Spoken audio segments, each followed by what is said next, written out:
esteemed audience knows that I never summarize anybody else's biography or anybody else's book. Why would I make you sit through that when you're right here and you could tell us? So why don't we begin? If you would just give esteemed audience kind of an overview of your background. All right. Hello, esteemed audience. I am a middle grade author. Specifically, I work in spooky middle grade for the most part. I'm the author of, I got three books published. Dr. Fell and the Playground of Doom, Beyond the Doors, and then my latest one, while we're here talking, is Lillian Lovecraft and the Harmless Horrors. I've been writing novels for about 10 years. Before that, I was writing screenplays in Hollywood. I got one TV show never was filmed, but it was optioned. And then I had one film that was made straight to a DVD, and I never tell anyone because it's horrible. And God forbid you actually stream it and watch it. You'll never get those hours back to your life. I'm currently living in Sleepy Hollow, New York. I'm a professional storyteller. So now that it's just past, October is over, I'm now sad, but I spent all of October terrifying small children with my stories and doing the Legend of Sleepy Hollow and things like that all over the county. Now that's all over, so now I go into hibernation and I don't come out again until early September, I hope.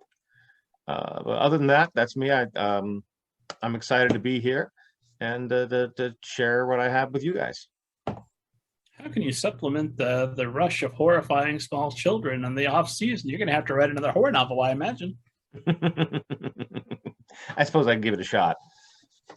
Well, I've got all kinds of questions for you. Why don't we start at the very beginning? A very good place to start. What's your first memory of wanting to be an author? The first memory of wanting to be an author, I was 10 years old. I wrote my first book. It was like 20 pages. It was an adventure starring a very completely original character named Kentucky Jones. No relation, I'm sure. And my mom, back then in the days of the dinosaurs, we had to write, you were writing cursive and print. So my mom typed it up on a typewriter and then we made a little cover and we gave copies to, grandparents and whatnot. And that was my first actual book. I was 10, which puts it right about when Raiders of the Lost Ark came out. So I'm kind of dating myself a little bit. But that was the big thing, of course. So yeah, that was my first. I knew it was the excitement of having that book, even though it was typed by Mom and that she taped one of my third grade photos, in the back is about the author, and we have a kind of a cardstock cover, but still holding something complete that was mine, and that was I knew I wanted to be a writer. I knew that was something I wanted to experience again. I was in the third grade. I had a book we did for a class, and mine was The Twits 2. So I think Kentucky Jones, as far as originality goes, is already just head and shoulders above. Yeah, I always liked Kentucky Jones. I don't know where he went. Bring him back someday in a parody. Oh yeah, I think that's a story that's ripe to be told. You add some Lovecraftian monsters in there, my friend. That story writes itself. Yeah. So were you a big reader as a child as well? Oh yeah. I read all the time. Sometimes I would be reading while walking. Even up through college, I was known to be always having a book with me.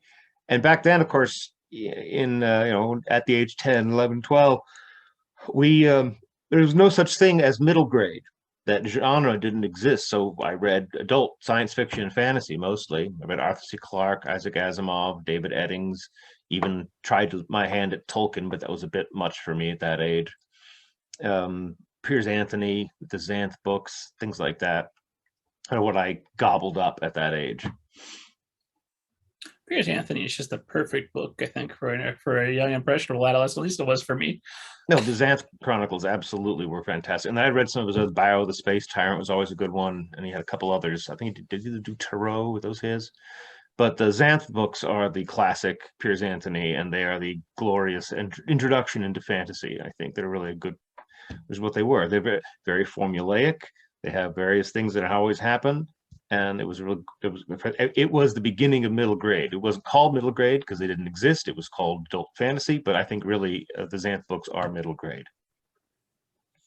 The nice thing about formulaic books at that age is you don't know the formula yet, so it's all new to you. Right. And Piers Anthony must have invented this. That genius.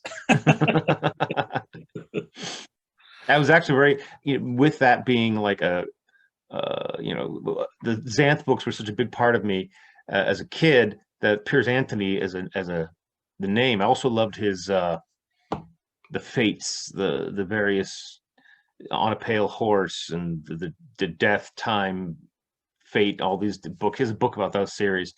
But years later, I wrote a short story. It was in a magazine, and then the magazine later on decided they wanted to release an anthology of their best of, and they put my story in there, as well as a story from Piers Anthony. So I was like, I'm finally in a collection with Piers Anthony. It's like, that's so awesome. But yeah, things go.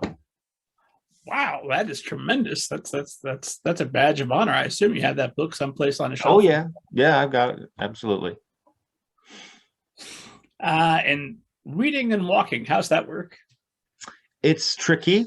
I would, kind of looking up and down as I go.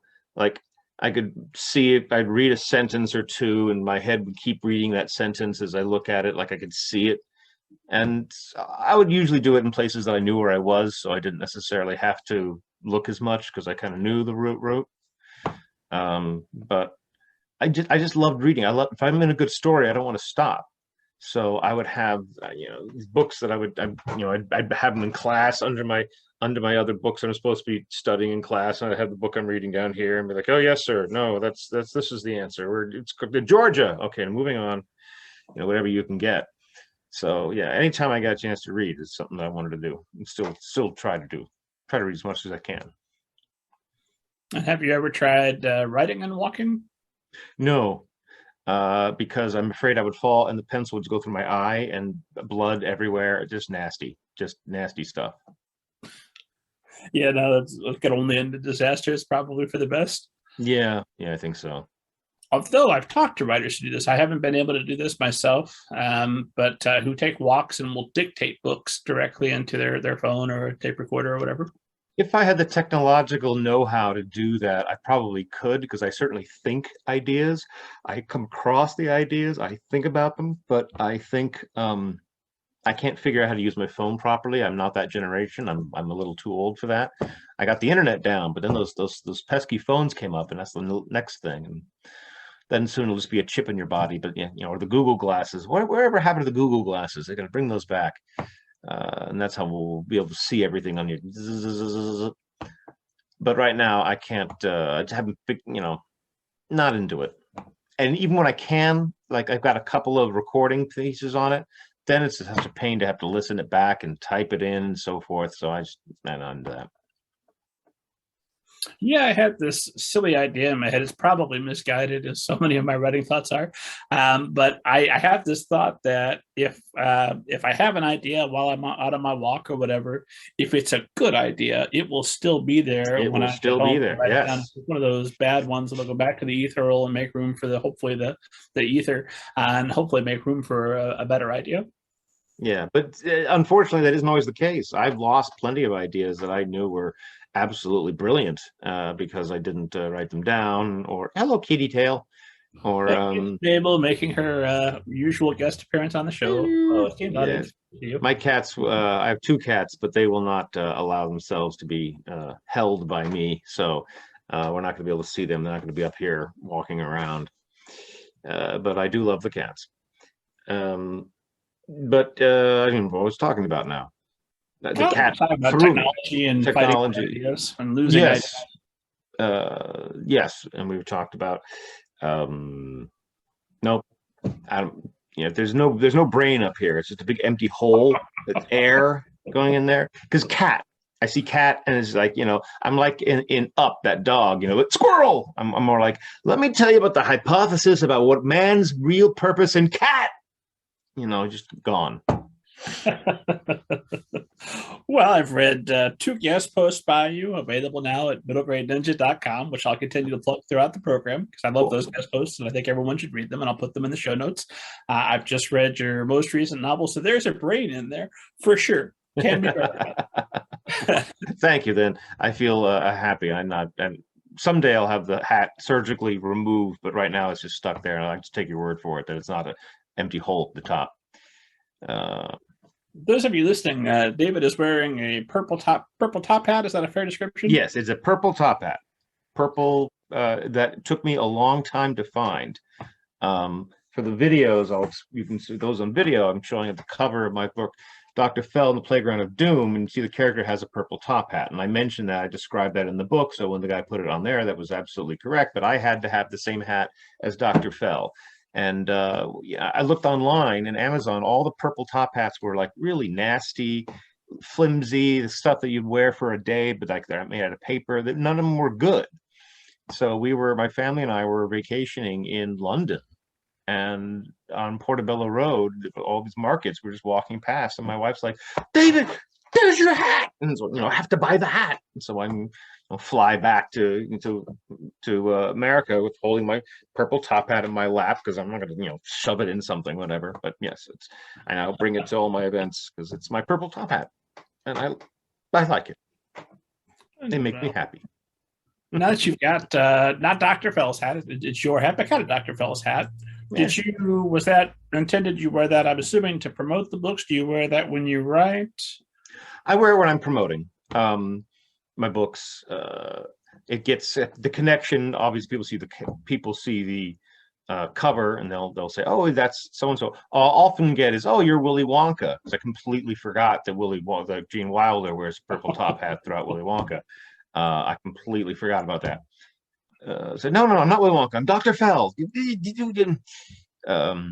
And it's also just become something that I've been known by. People. Oh, it's the guy with the purple top hat. Okay, good. We know him. I've had people like, I was at a festival, at a street fair, and someone who knew me but was far away from me, a random person was asking some questions that she knew I would be able to answer. She's like, "Oh, go find the one with the purple top hat. He can answer this for you." It's like, okay, we'll go find David, and there I am.